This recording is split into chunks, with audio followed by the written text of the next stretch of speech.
एक ऐसा अंत जहां शायद कुछ भी खत्म नहीं होता, क्योंकि शापित छाया का अंत मौत भी नहीं कर सकती। शापित छाया भाग 4, अंतिम निर्वाण या अनंत शाप। जिसने इसे छुआ अब वो कभी सामान्य नहीं रहेगा। अब तक सैकड़ों मौतें हो चुकी थी। रिया की आत्मा अब किसी एक शरीर में नहीं बल्कि लोगों की यादों, सपनों और परछाइयों में बस चुकी थी। हर शहर में लोग अचानक गायब होने लगे, अस्पतालों में बिना चोट के लोग मरने लगे और दर्पणों में अनजान चेहरे दिखने लगे।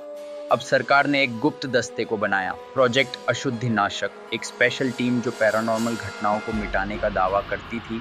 इस टीम में था वेदांश त्रिपाठी, एक पुराना ओझा जो मृत्यु को छूकर लौट चुका था।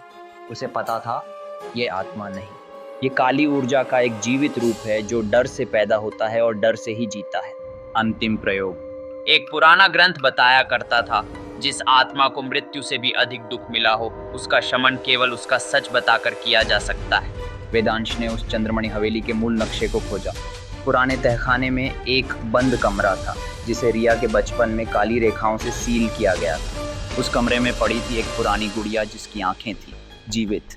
वह गुड़िया थी रिया की। जैसे ही वेदांश ने उसे उठाया, हवेली हिलने लगी, दीवारें पिघलने लगीं और हवेली में मौजूद सभी लोग उल्टा चलने लगे, जैसे समय पीछे जा रहा हो।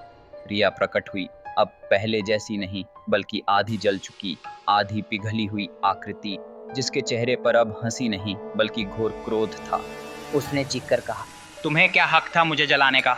मेरी माँ ने मुझे जिंदा दफन किया था और तुम सबने सिर्फ अफवाहें सुनी। मैं बचाई नहीं गई, मैं सिर्फ कहानी बन गई। अंतिम मोक्ष या नया अभिशाप। वेदांश ने रिया की माँ की आत्मा को बुलाया, जो अब भी एक खंभे में कैद थी। उसने रोते हुए बेटी से माफी मांगी और पहली बार रिया के चेहरे पर आंसू बह गए। रिया जमीन पर बैठी और बोली, मुझे अब सिर्फ सोना है, हमेशा के लिए, डर के बिना।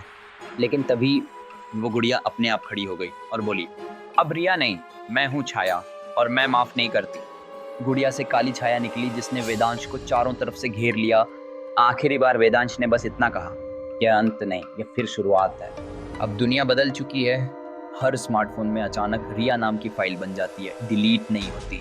आईनों में खुद की जगह कोई और दिखता है और हर रात 3:33 AM पर नींद में अचानक सांसें रुक जाती हैं, क्योंकि अब छाया किसी एक शरीर में नहीं, वो सिस्टम में है, नेटवर्क में है, इंटरनेट में है।